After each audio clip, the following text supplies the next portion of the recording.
There's this English grammar question on the SAT that prevented some of our students from scoring perfect. This single question type prevented getting a perfect score. And you might think that this is some crazy, out of the ordinary question, but actually it's not. It's actually pretty simple. So once I explain it to you, you're going to be rock solid.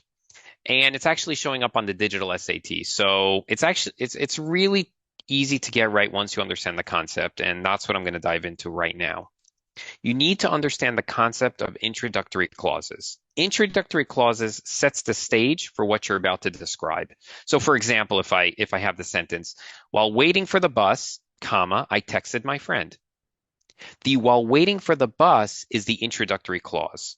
Right after the introductory clause, there's a comma, and right after the comma is the subject. So while waiting for the bus, comma, who was waiting for the bus? The next thing has to be the subject. I was waiting for the bus. It's usually when, where, or with whom this happened. There's always a comma after the introductory clause, and right after the comma is the subject. It can get a bit tricky, and that's where the SAT likes to take advantage of.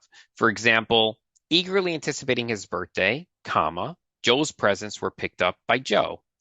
So the eagerly anticipating his birthday is the introductory clause, and we have to ask ourselves, who's anticipating his birthday? Joe is anticipating his birthday, not Joe's presents. Joe's presents are inanimate objects. That's why it can't be right. It can't be Joe's presents because Joe's presents can't anticipate anything. They're inanimate objects. That's what you have to look out for. Other than that, you'll be solid. Let's do a couple examples. I'll show you actual examples. Let's go to question number 26.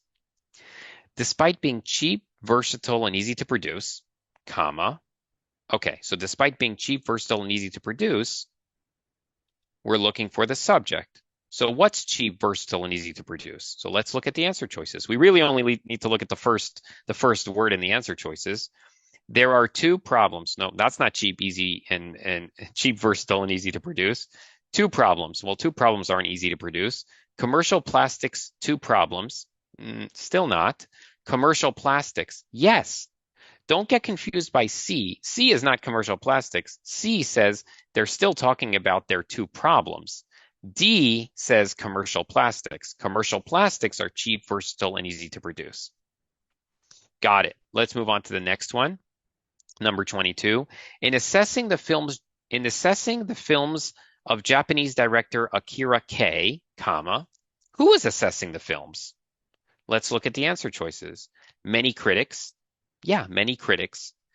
K's use of Western, nope. There are many critics. Nope, they weren't assessing the films.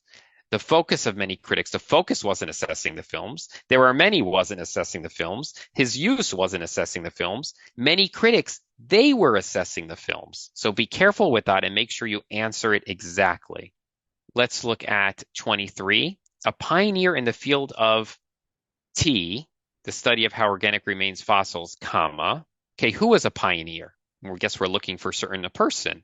Fossils, no, fossils wasn't a pioneer. Anna B, yeah, she was a pioneer. It was demonstrated. No, that wasn't a pioneer. A 2005 analysis. No, that wasn't a pioneer. The pioneer was this Anna B person.